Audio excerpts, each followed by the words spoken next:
Everyone watched the finish at New Hampshire Motor Speedway. Almost nobody watched the tire carrier.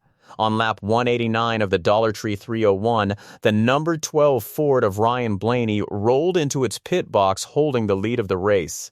He had just won the second stage. He had the fastest car in the field. The stop appeared normal until the final moment, when the left front lug nut came off the wheel and fell onto the pavement beside the car. Blaney was already preparing to leave the box. Tire carrier Trevor Apsey reacted first. He bent down, picked the loose lug nut up off the surface of pit road, and placed it back on the wheel so that tire changer Keaston France could tighten it. The whole sequence lasted a matter of seconds. Those seconds cost the leader of the race everything he had built over the previous 185 laps.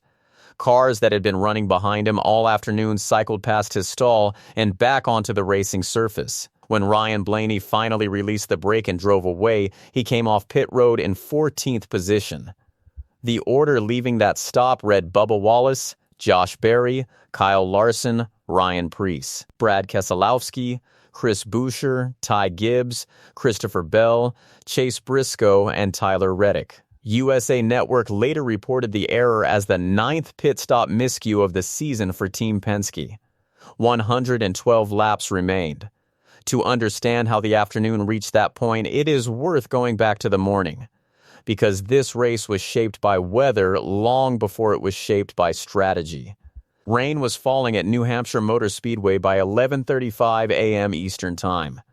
The forecast from the National Weather Service called for showers before 2 p.m., then showers and thunderstorms between 2 p.m. and 5 p.m. with a 60% chance of precipitation and a high near 75 degrees. Officials had already announced on Friday that the start would be moved forward 1 hour, from 3 p.m. to 2 p.m.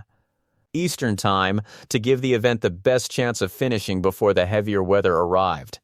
Parking lots, ticket booths, gates, and the garage all opened 1 hour earlier as well. At 1:09 p.m., officials confirmed that every car would be gridded on Goodyear wet weather tires. All 36 entries rolled off pit lane at approximately 2:15 p.m. for the scheduled start. The rain then intensified during the pace laps. Carson Hocevar spun his number 77 Spire Motorsports Chevrolet out of Turn 4 without contact, and at 2:20 p.m., the field was called back to pit road so that track drying could resume. Engines were refired at 2:49 p.m., cars rolled again at 2:50 p.m. for several caution laps while pit road was dried. Drivers confirmed at 3 p.m. that the surface was ready, and the green flag finally waved just after 3:06 p.m. Tyler Reddick led the field to that green flag. The 23XI racing driver had won the pole on Saturday with a lap of 29.054 seconds at 131.094 miles per hour. His 5th pole of 2026 and the 16th of his career in 243 starts. His race lasted less than 1 full lap. The number 45 Toyota spun out of Turn 4 on the opening tour, bringing out the first caution and forcing points leader Denny Hamlin and Chris Buescher to take evasive action. William Byron led the early laps in the damp conditions. By lap 11, drivers were reporting that the surface was drying in spots, and lap times had already dropped by roughly 4 seconds. Shane Van Gisbergen took the lead from William Byron on lap 27 and pulled away, building an advantage of around 7 seconds by lap 31. Officials had informed teams that if no natural caution appeared by lap 40, a competition caution would be thrown so that the wet weather tires could be removed. That caution came on lap 41. Slick tires went on the cars, and the character of the race changed immediately. Shane Van Gisbergen was not as strong on the dry surface. He faded through the field and had fallen to 8th by lap 65. Kyle Larson took the lead from him on lap 58 and went on to win the opening stage in the number 5 Hendrick Motorsports Chevrolet, leading 14 of the first 70 laps for his 5th stage win of the 2026 season. Christopher Bell finished the stage 2nd, Carson Hocevar 3rd, William Byron 4th, and Josh Berry 5th. One driver was already finished for the day. Ross Chastain took the number 1 Trackhouse Racing Chevrolet behind the wall after 41 laps and was classified last in 36th position. There was an issue internally in the engine, Ross Chastain said. There was oil coming out of the exhaust pipe. The round of pit stops at the end of the first stage produced problems for two of the strongest cars in the field. Christopher Bell left his stall in the number 20 Joe Gibbs Racing Toyota before front tire changer Blake Houston had cleared the nose of the car. Blake Houston was dragged out of the pit box and tumbled to the track surface. Christopher Bell then ran over the air hose and had to stop again to have the right side tires tightened. He was penalized for a safety violation and dropped to 31st. I saw him kind of flopping around in my rearview camera, Christopher Bell said afterward. I didn't feel my car jump up in the air, so I knew I didn't run him over. He added, I'm glad Blake is okay. In the same pit cycle, William Byron was penalized for leaving pit road with a chassis adjustment wrench still attached to his number 24 Hendrick Motorsports Chevrolet. The second stage belonged to two Ford drivers. Josh Berry took control in the number 21 Wood Brothers Racing entry and led through the first round of green flag stops. Ryan Blaney ran him down and took the lead on lap 149, holding it to the end of the stage. He led 38 of the first 185 laps and collected his series best seventh stage victory of 2026. That is the position he was in when the lug nut hit the pavement on lap 189. The mistake did not arrive without history. The pit crew of the number 12 car had struggled repeatedly through the 2026 season, losing 128 positions on pit road across the year. The team had improved recently, producing 3 top 5 finishes in the previous 6 races, but the pattern was well established, and this was the 9th documented miscue of the campaign. Crew chief Jonathan Hassler addressed the subject directly after the race. I'd be curious to know what those statistics are from other teams. Jonathan Hassler said, It's really competitive on pit road. If you're going to have any speed, you're going to have these sort of miscues. He continued, with the speed we've had, our goal has certainly been to eliminate those, even if we give up a little bit of speed to do that. But it's still going to happen to each of the best teams. We're fortunate that we're fast enough and up front enough that people take notice when that's going to happen. The immediate reaction inside the car was audible on the radio. Ryan Blaney, the 2023 Cup Series champion, scolded his team with an expletive as he drove away from the box. He explained the outburst afterward in comments carried by the Associated Press. Whenever I say those things after something bad happens, it's my relief valve, Ryan Blaney said. I have to get it out in the open or I'll be stewing over it a while.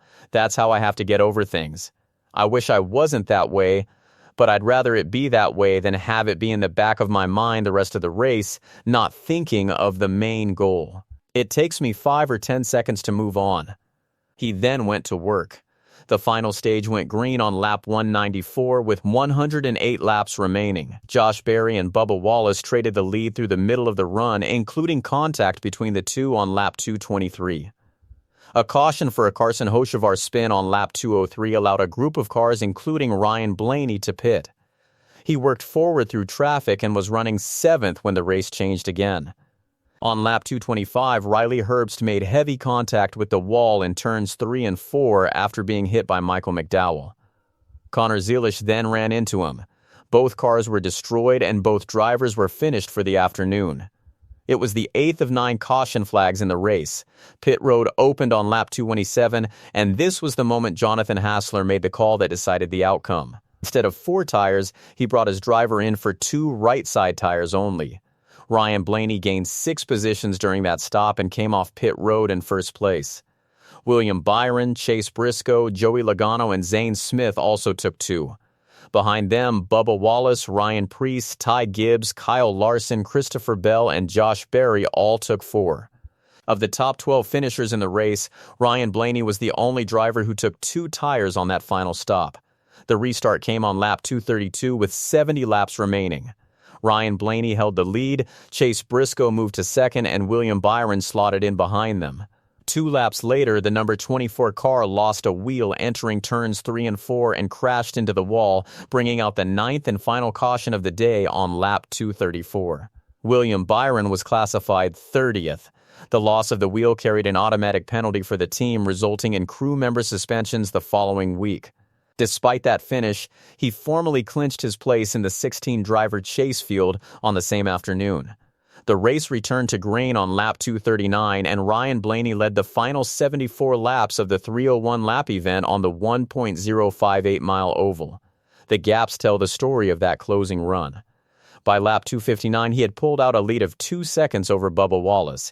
With 20 laps remaining, the advantage stood at 959 seconds over Bubba Wallace and 3.389 seconds over Josh Berry.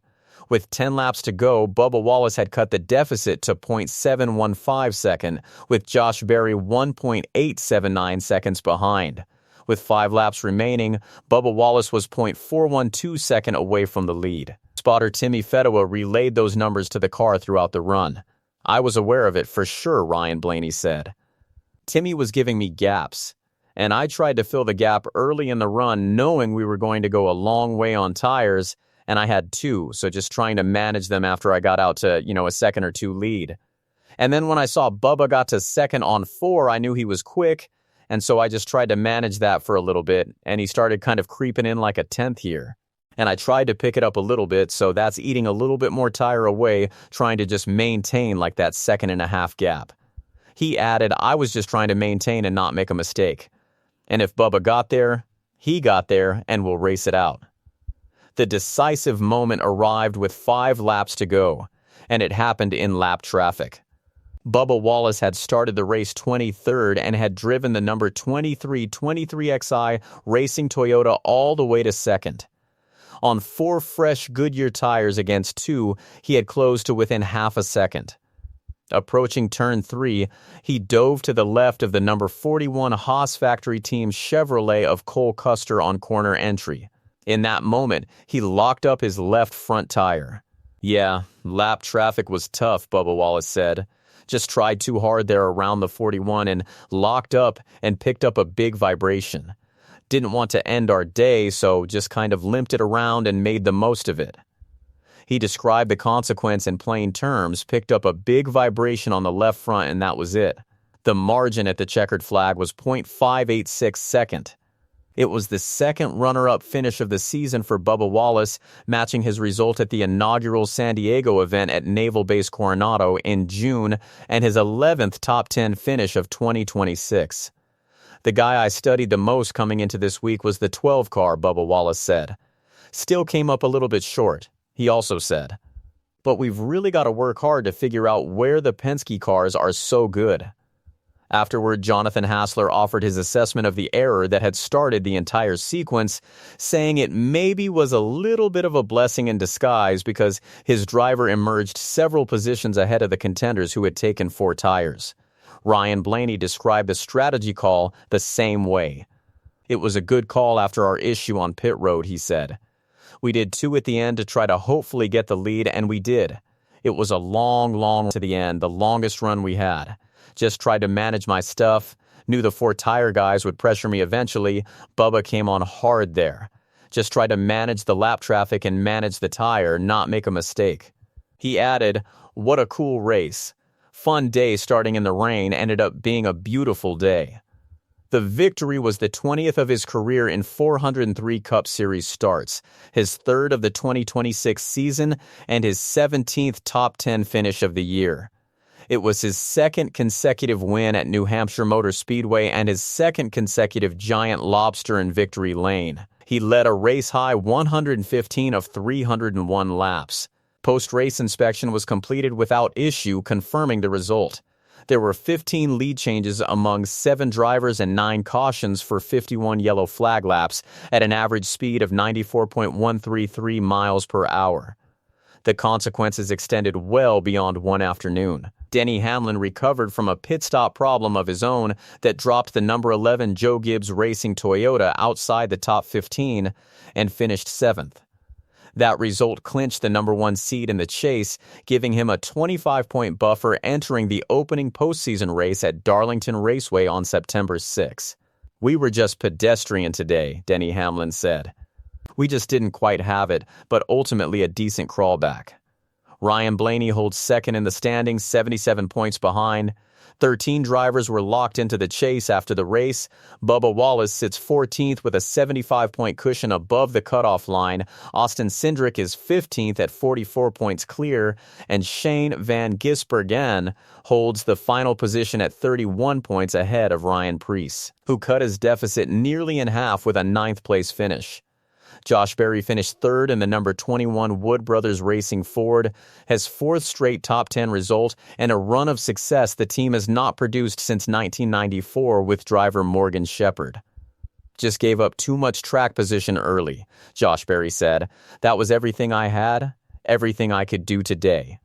The regular season concludes with the Coke Zero Sugar 400, a 160-lap race at the 2.5-mile Daytona International Speedway on Saturday, August 29, where the 16-driver field will be set. The defending winner of that event is Ryan Blaney.